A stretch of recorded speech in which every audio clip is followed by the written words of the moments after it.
Bueno, tal cual, como les decía en el bloque anterior, cuando finalizábamos, les adelantaba que a partir de ahora íbamos a tener la oportunidad de charlar con alguien que conoce muchísimo, ha estudiado toda su vida la historia del general Martín Miguel de Güemes, pero lo interesante de la charla que vamos a tener con nuestro invitado es que no solamente destaca la figura, como digo, que es la que normalmente nos enseñaban en la escuela primaria sobre el rol de estratega militar, uno de los más importantes en la historia en Güemes, sino la otra faceta, la del Güemes ciudadano, la del Güemes político, el primer gobernador electo de Salta.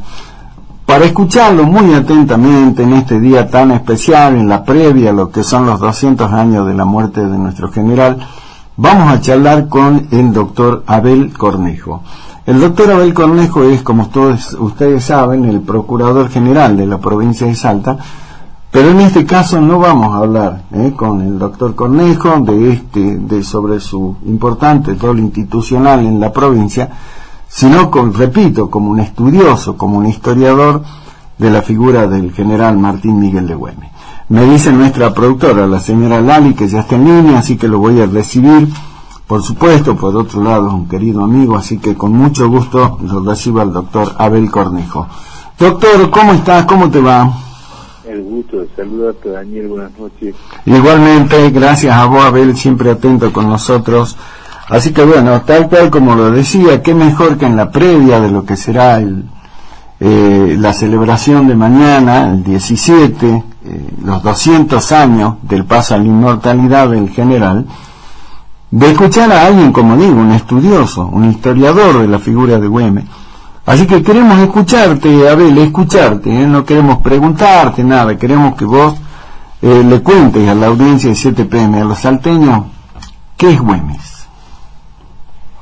Bueno, 200 años más tarde, ¿no? De esa muerte que en su momento conmocionó al pueblo de Salta, porque una de las facetas menos conocidas de Güemes ahora, no en su tiempo, es que se le llamaba, por ejemplo, el padre de los pobres, porque él realizó más que una intensa tarea en sí, yo creo que fue un visionario, un adelantado, o como se dijo en innumerables oportunidades al estudiar su pensamiento político, fue una suerte de socialista avant la lettre, que traducido al español significa a la carta, que se está adelantando a su tiempo. Un adelantado a su tiempo, exacto. Un adelantado a su tiempo. El ser un adelantado a su tiempo, a Güemes le causó su propio holocausto personal. Es una figura épica con un final trágico, muy incomprendido en su momento por incluso un sector importante e influyente de Salta. Sobre el final de su vida se juntan distintos factores que son los que van a provocar su suerte final, que se vaya a cegar su vida, porque se produce lo que se llama la guerra del Tucumán, que es el enfrentamiento entre Güemes y el entonces presidente de la República de Tucumán, como se llamaba, que era Bernabé Arauz, que a su vez se había coaligado con un sector importante, que primero son adversarios y después acérrimos enemigos de Güemes, que en Salta se llamaba la Patria Nueva, y a eso hay que sumarle una extrañísima alianza con el jefe de las avanzadas realistas en la quebrada de Humahuaca, que era Pedro Antonio Lañeta, que es el que le pone prácticamente precio a raíz de una traición a la figura de Güemes, y así va a llegar ese final tan penoso. ¿Qué vemos 200 años más tarde sin Güemes? Ahora es como que, no sé por qué, en esas modas que suceden o que a menudo ocurren, ¿qué diría Güemes ahora? ¿Cómo sería Güemes? Bueno, Güemes fue un personaje de su tiempo. Entonces esos personajes en su dimensión histórica dejan un legado, pero no se los puede extrapolar y traerlo al tiempo presente por una serie de razones.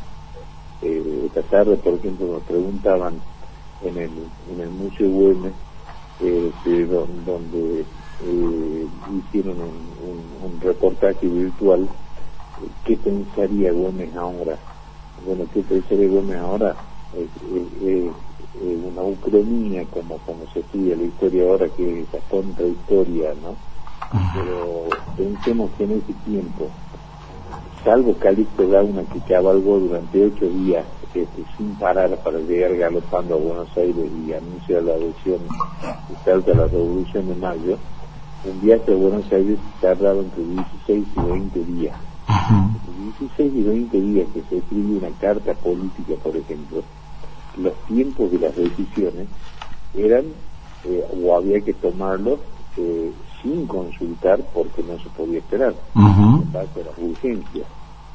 Muchas veces Güemes actuó así, algunos lo quisieron llamar que actuaba de manera impetuosa, pero lo que claramente sí tenía Güemes, y ese es su legado moderno 200 años más tarde y su legado vigente, es la visión de impacto regional que tenía su pensamiento. En aquel momento él luchaba por un federalismo no solamente inclusivo, sino libertario, porque se trataba de construir la nación. Sus enemigos, que ya no querían contribuir porque exigía contribuciones forzosas al no tener ningún tipo de apoyo ni ninguna ayuda de recursos más que los propios que pudiese generar Salta, sus amigos le decían que hasta cuándo iban, sus enemigos, hasta cuándo iban a hacer esas requisiciones. Y Güemes decía que para la construcción de la patria no solamente se requieren máximos sacrificios, sino un sentido de identidad. Entonces el sentido de identidad es lo que generaba esa discusión y esa dicotomía. Sus adversarios y enemigos se preguntaban ¿para qué? Y Güemes sabía perfectamente para qué. Él no quería la monarquía, quería un Estado confederativo, es el primer nivelador social que tiene este país, es quien por primera vez incluye a la mujer no en un rol secundario o simplemente como espía, como escriben algunos, sino en el mismo Museo Güemes se puede ver, ahí hay gauchos y gauchas que están peleando y ahí están las estatuas. Es todo un pueblo en armas el que se alza. Pelearon niños como Zacarías Yanchi, que tenía 14 años, por ejemplo, cuando el gaucho de Güemes. Y esa idolatría que genera Güemes en su pueblo es lo que también lo convierte en un paladín de una democracia que para ciertos sectores elitistas de aquel momento era como una cuestión de nuestro, ¿no? Como una cosa que es peyorativa ser un demócrata. Así lo describe, por ejemplo, Mitre cuando escribe sobre Güemes, dice que es un líder de una inmensa popularidad, pero un líder democrático. Un estratega de la talla de José María Paz lo llama tribuno de la plebe, que tenía una suerte de encantamiento cuando él hablaba. ¿Pero por qué? Porque reivindicaba determinadas cosas que en su momento, 200 años antes, eran absolutamente de avanzada en una sociedad colonial con cierta pacatería, y que estaba acostumbrada a una suerte de calma chicha, como decimos en criollo, que nada cambie, y eso hacía que los ciudadanos y ciudadanas americanos no pudiesen ocupar ningún cargo público, por ejemplo. Ahora, a lo largo de en los últimos días, que que se conoce, a través de miniseries, un montón de cosas que en buena hora se están haciendo, por fin digo yo, aparece dentro de lo que es la gesta güemesiana una figura que vos sabés que me llamó la atención porque es como que de a poco lo empiezan a maltratar a esta figura, ¿no? Dice, pero mira vos qué infeliz este tipo. Y en la figura de Rondó, Abel. Rondó era un enemigo de Güemes, porque Rondó, recordamos que era el que estaba a cargo del gobierno, del gobierno, digamos, así en ese momento, de la Argentina. ¿Rondó era un enemigo de Güemes, Abel? Lo que pasa es así esa cuestión. Cuando se produce la Revolución de Mayo, hay un sector importante que integra la primera Junta de Gobierno, que tenía una visión en la cual Buenos Aires debe ejercer una supremacía sobre las otras provincias que componían el viejo virreinato del Río de la Plata. Esa es una historia, y esa historia se afianzó después con la visión mitrista de la historia a partir de 1860. Claro. Sí, sí. La historia oficial hasta el día de hoy. Hay una contrahistoria que la inicia Bernardo Frías en Salta, y muchísimos historiadores bolivianos, antes llamados alto peruanos, como José Luis Roca García, por ejemplo, que escribe un libro que se llama Ni con Lima ni con Buenos Aires, Charcas, un estado posible, que es realmente extraordinario ese libro, donde dice que la Revolución de Mayo no se inició en Buenos Aires después de las invasiones inglesas, sino que se inició en Chuquisaca un año antes, exactamente un año antes, el 25 de mayo de 1809. Y esto tiene mucha razón de ser porque Buenos Aires no tenía universidad. Chuquisaca, que es la ciudad de los cuatro nombres, que se llama Chuquisaca, Charcas, La Plata y Sucre ahora, que es la capital política de Bolivia, tenía una universidad que era de las más prestigiosas de América y donde se educa, por ejemplo, Mariano Moreno. La Universidad de Chuquisaca da pensadores de la talla de Villalba, por ejemplo, que es un pensador alto peruano, que es el primero que va a denunciar los excesos españoles, el mercantilismo español, la falta de participación en cargos electorales, o en cargos electivos o en los cargos ejecutivos. Y entonces hubo un movimiento que en realidad el primero que lo inicia es José Gabriel Condorcanqui, que hace un siglo antes, que es mucho más conocido como Túpac Amaru II, el primero que inicia los movimientos libertarios desde el norte, y esa dicotomía con la historia se da en Güemes y en el pensamiento centralista del Rondó. Rondó venía de ser derrotado, perdemos definitivamente lo que era el Alto Perú, ya nunca más volverá a formar esa patria grande que es la que Güemes imaginaba, y eso le causaba mucho fastidio. Y hay que recordar que todos los caudillos de la llamada Guerra de las Republiquetas, como José Miguel Lanza, como Manuel Asensio Padilla, como ese sacerdote tucumano que se llamó Ildefonso de las Muñecas, de la Republiqueta de la Arecaja en Bolivia, que tuvo actuaciones realmente para llevar al cine, y después fue brutalmente torturado en las casamatas del Callao por su espíritu libertario. Todos esos caudillos alto peruanos apoyaban lo que estaba haciendo Güemes en Salta. Entonces, cuando Rondó viene derrotado a la batalla de Sipe y se había llamado al Congreso de Tucumán, que no era solo para declarar la independencia, sino para sancionar una constitución, Güemes despliega una maniobra política brillante, que en realidad la gestora de eso es su hermana Macacha, que era su principal operadora política. Claro, exacto. Ignacio Borrichi. Sí. Y entonces logran, él toma una decisión gravísima en el sentido de la envergadura institucional y de lo que le depararía para el futuro. Es como eso, más vale solo que mal acompañado, ¿no? Y él decide que el ejército auxiliar del Perú se retire de Salta.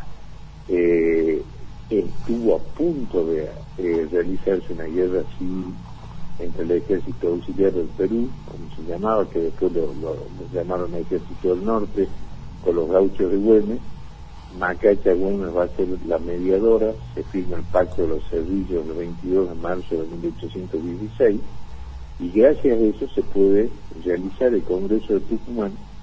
Pero fíjate qué pasa después. El Congreso de Tucumán, después de un año de sesiones, se lo va a trasladar a Buenos Aires, otra vez. Y Güemes plantea la necesidad de que se reúna un Congreso en Catamarca, y ese Congreso de Catamarca tenga la mirada de organizar el Estado bajo una forma confederativa.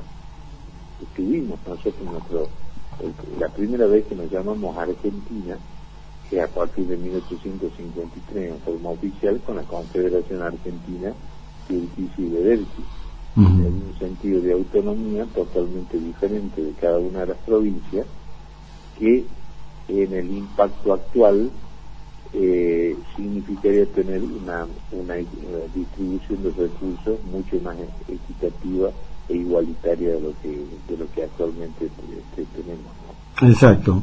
Ahora, viniendo un poco más acá, los días más, siendo más contemporáneos, más precisamente de este tiempo, doctor Abel Cornejo, ¿crees que después que se logró, después de muchos años, de mucha tarea, mucha lucha en el Congreso, que se lo reconozca primero al general Güemes como un héroe nacional, se declara el 17 de junio feriado y demás?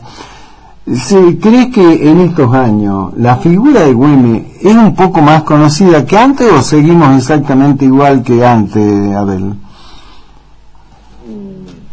A veces me lo decía alguien muy cercano a mí anoche, es como que Güemes sigue silenciado.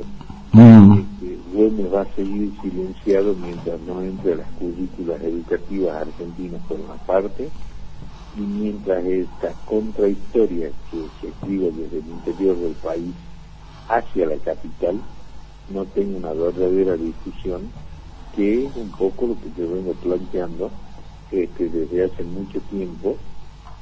Por supuesto, la pandemia nos impidió que los festejos fuesen como debían ser, pero Güemes no es un desfile, no es un feriado, ni nada de todo eso, lo cual está muy bien que se lo honre con todas esas cosas, pero la discusión profunda, la que nos va a cambiar y va a volver a traer su proyecto geopolítico inconcluso, es cuando podamos discutir en aulas abiertas, que los niños, las niñas, en los colegios, en las escuelas de los primeros grados puedan saber quién fue, así como se sabe tanto o se sabía, porque hay una pérdida también del conocimiento histórico de cómo fue, por ejemplo, el cruce de los Andes, o qué es lo que hizo el general Belgrano. Falta reconocer lo que fue la gesta gaucha. Te digo una sola cosa respecto a Daniel. Dalmacio Vélez Arfiel, el autor del Código Civil argentino, que es el primero que reivindica a Güemes, dice que de los años 1817 a 1820, que son los 3 años centrales, se puede decir, de la guerra gaucha, no hay un episodio comparable en heroicidad dentro del territorio, lo que es el territorio argentino, a lo que fue la guerra gaucha en sí. ¿Por qué? Porque es todo un pueblo en armas que sigue a la conducción política de su conductor y que tiene un ideal libertario e identitario muy marcado. Entonces, ahí es donde yo creo que está la verdadera discusión. Y por supuesto que tenemos que tener alguna autocrítica en ese sentido. A mí me llama la atención que más allá de que se haya tenido que, culpa de esta pandemia demoledora que nos viene azotando por segundo año consecutivo a la humanidad, no solamente a la Argentina, pero que el mundo virtual también abrió otras posibilidades. Por ejemplo, que las universidades de Salta no se hayan abocado de lleno para, más que para honrar la figura de Güemes, para discutir a Güemes en su tiempo. Eso nos hubiese llevado a un Congreso Iberoamericano porque no se puede entender tampoco la gesta gaucha ni la independencia argentina si paralelamente no estudiamos qué pasó en Europa o qué pasó en España por aquellos años, ¿no? Claro. Que agiganta la figura de Güemes, sí, pero también podemos entender que había una crisis política inmensa. Claro, en España, claro. que es la que posibilita la independencia. Claro, ahora, ¿qué oportunidad perdida, doctor Cornejo, esto que vos decís? Porque en verdad, con el tema ahora de las videoconferencias, del Zoom y todo lo demás, se podría haber hecho algo, ¿no? A nivel internacional, inclusive, particularmente con la participación de historiadores españoles, con respecto a lo que fue Güemes, ¿no? Se podría haber hecho algo realmente de mucha envergadura, ¿no? ¿Qué pasó? No está... Se puede descubrir esto, Daniel, de los próceres argentinos, no todos concitan el mismo grado de adhesión que, por ejemplo, en el caso de Bolivia, en el caso de Perú o de la propia España, claro, concita la figura de Martín Miguel de Güemes. ¿Qué ven en Güemes? Ahora ya hablamos por boca de los españoles. El mariscal Joaquín de la Pezuela, que encabezó la segunda invasión realista a Salta y después el virrey del Perú, cuando él se enfrenta al general La Serna, que después lo va a derrocar como virrey y se va a upar él en el poder, Pezuela le dice a La Serna que se iba a enfrentar a una tropa que, si bien era irregular, tenía la inteligencia indócil de un caudillo, que era prácticamente un antemural impasable, y que por más que el ejército español venía de derrotarlo a Napoleón Bonaparte, claro, el más poderoso del mundo en ese momento, ellos no estaban acostumbrados a la guerra irregular o a la guerra de guerrillas, sino a batallas ortodoxas, convencional, claro, en campo abierto. Eso lo dice alguien de la talla de Pezuela, que llega a ser virrey del Perú y uno de los militares más prestigiosos que tenía España en América, por ejemplo. El general García Camba, que es el principal historiador que tiene España en el siglo XIX sobre los dominios americanos, los compara a los gauchos de Güemes con los mamelucos egipcios o con los cosacos rusos. Claro. Cuando escribe su libro sobre Güemes, resalta especialmente eso, que era gente sin ningún tipo de formación, más que el de la propia convicción del líder que los guiaba, pero también ahí está la genialidad táctica del militar que no tuvo formación académica, porque Güemes entra a los 8 años al regimiento fijo, que era un regimiento español que tenía acantonamiento en el interior y sede en Buenos Aires. Después de 6 años a ser trasladado a Buenos Aires, y va a pelear en las invasiones inglesas, en la primera y la segunda, a ser especialmente distinguido por Liniers y Pueyrredón, pero él nunca tuvo una formación académica como tuvo el Libertador San Martín, por ejemplo. Era un intuitivo y una persona evidentemente de una inteligencia superior, y que tenía una lectura política totalmente diferente a la de muchos de sus contemporáneos. Exacto. Ahora, vengamos de nuevo, sigamos en el escenario actual, doctor Cornejo.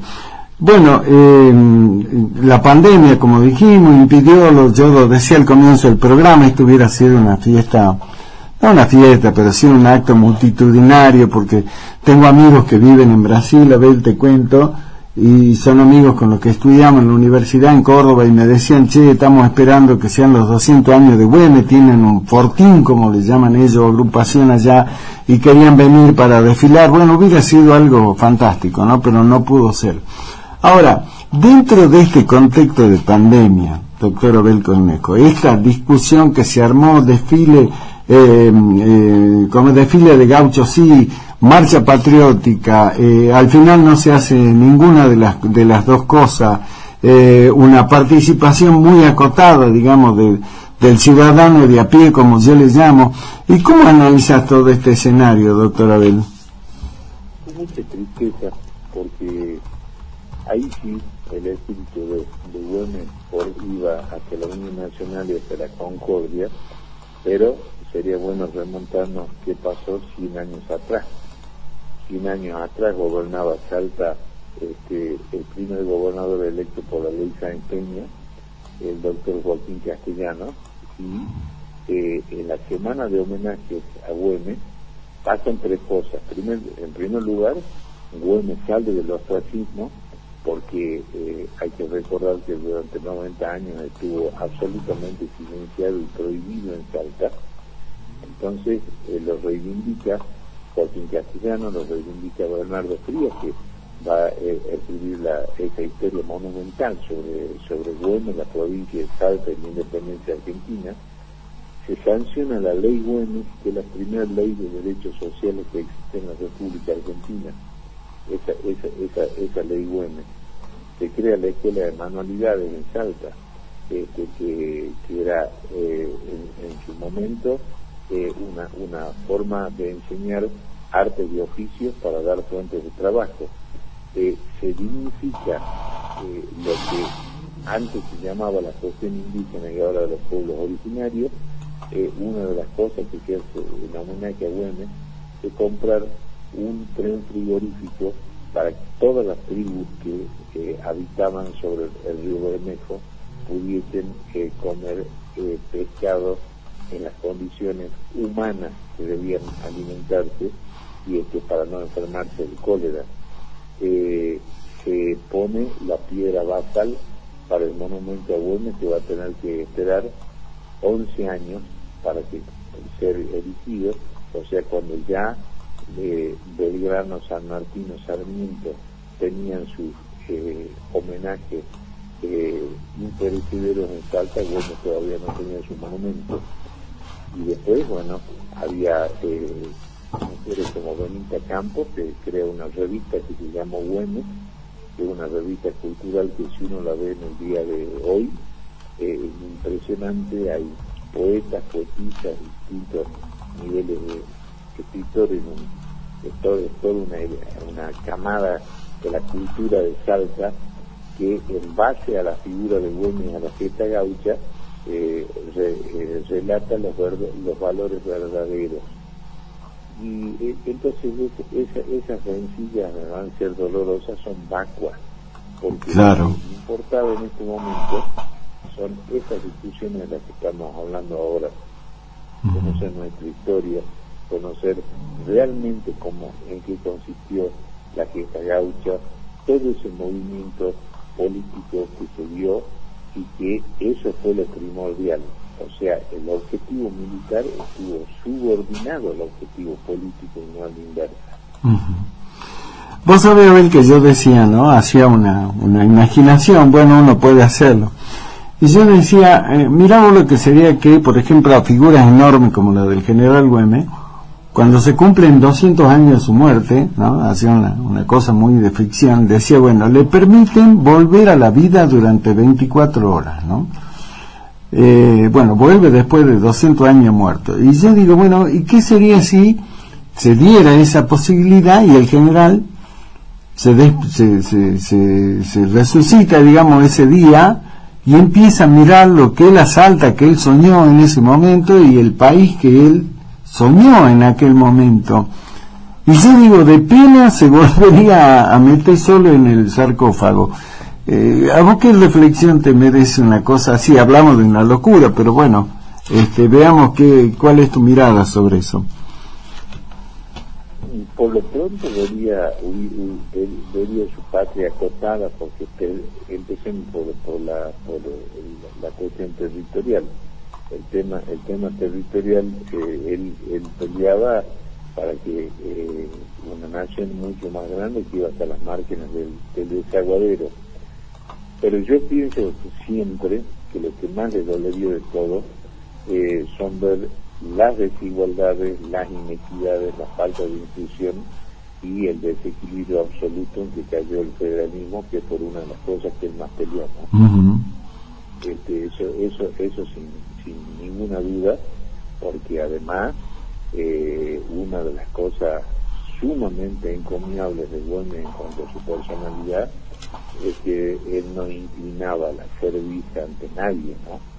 Entonces, bueno, eso es lo que en su momento en Buenos Aires hace que lo llamen en la Artigas del Norte, y justamente José Gervasio de Artigas le manda una carta a Güemes invitándolo a sumarse a la Federación de los Pueblos del Litoral y de la Banda Oriental.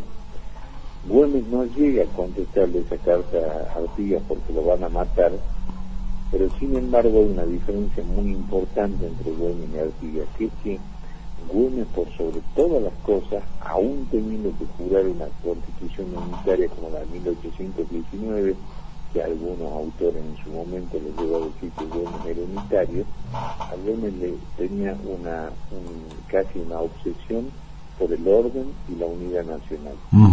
Él a toda costa quería que la Argentina se organice constitucionalmente, y por cierto, al crear el fuero gaucho, por ejemplo, repartir pequeñas parcelas y que existe una conciencia de arraigo como salario de la guerra, porque no tenía cómo pagarle a sus gauchos sino de esa manera, es lo que él va a elevar la dignidad y la condición humana de todos sus seguidores.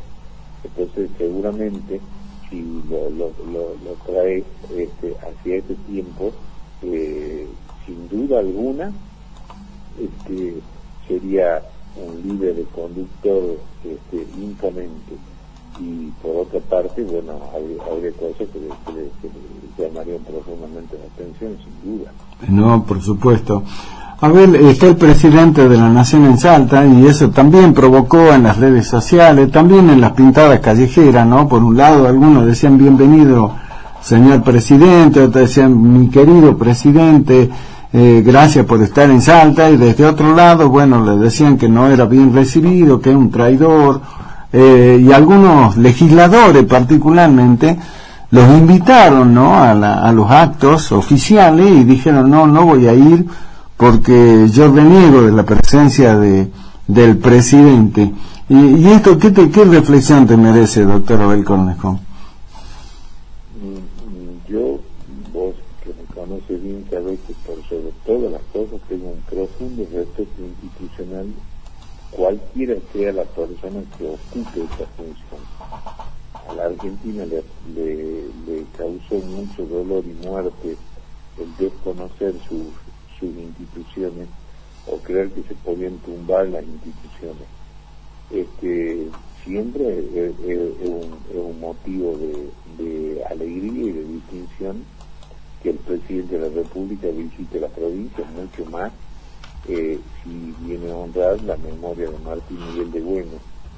Y ahí sí te diría algo, que Güemes le sobraba autoridad moral, y que sí nos diría 200 años más tarde, aún a costa de personas que no pensaban como él o que tenían una mirada política diferente, él hubiese llamado al diálogo y al respeto, una persona que pregonó con sus actos el respeto a las instituciones, el respeto al pensamiento diferente, y creo que a este país le falta a gritos, ¿no?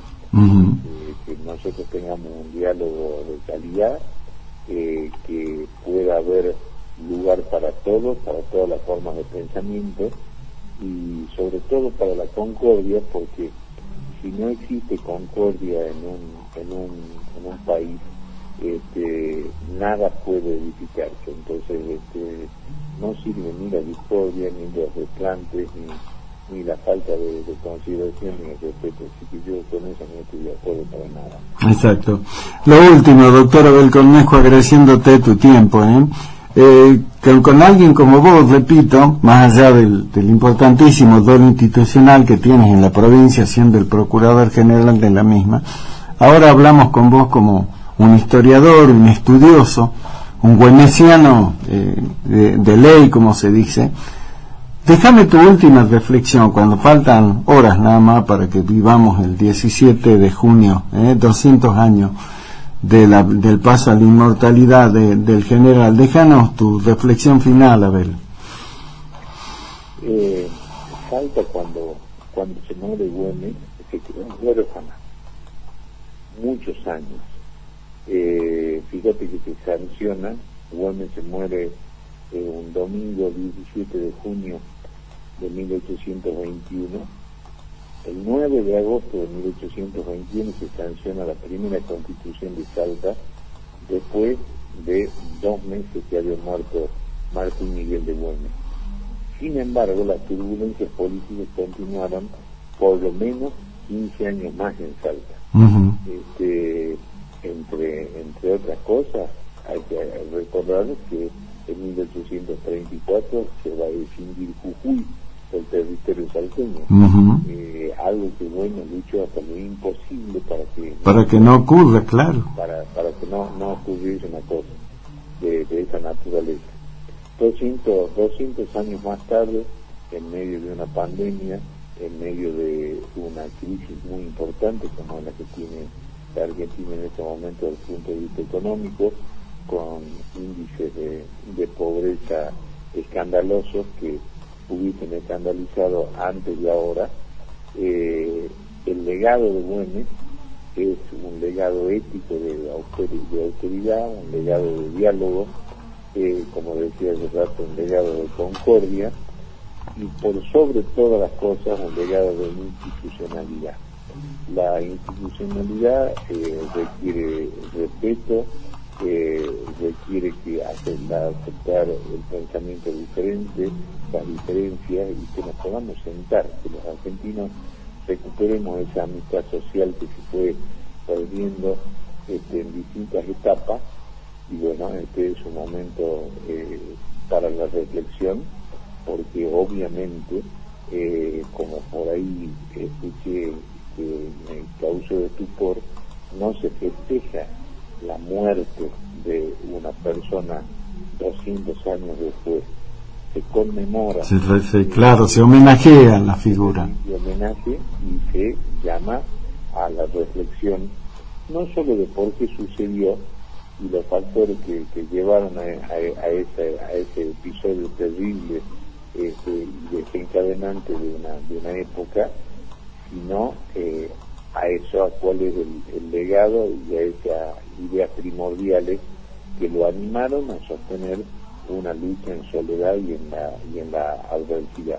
Creo que desde ese pedestal de roca viva, como dice la poesía de Juan Carlos Ábalos, que está oteando el occidente, todas las mañanas nos está diciendo salteñas y salteños que debemos tener un proyecto de provincia unificado, con grandeza, y que esas luchas mínimas coyunturales que nos van desgastando es lo que precisamente no dejan progresar a Salta en el desarrollo que se merece.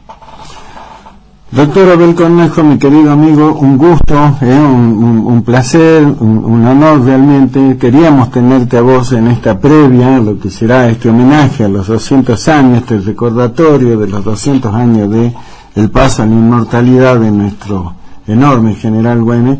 Así que te agradezco la deferencia de siempre, Abel, de prestarte para charlar con nosotros. Creo que ha sido un aporte muy, pero muy lindo, muy interesante. Así que gracias, y bueno, seguiremos homenajeándolo, porque como yo decía el otro día, mañana no se termina el recordatorio, hay que recordarlo todos los días, y particularmente en los actos de cada uno de nosotros, ¿no?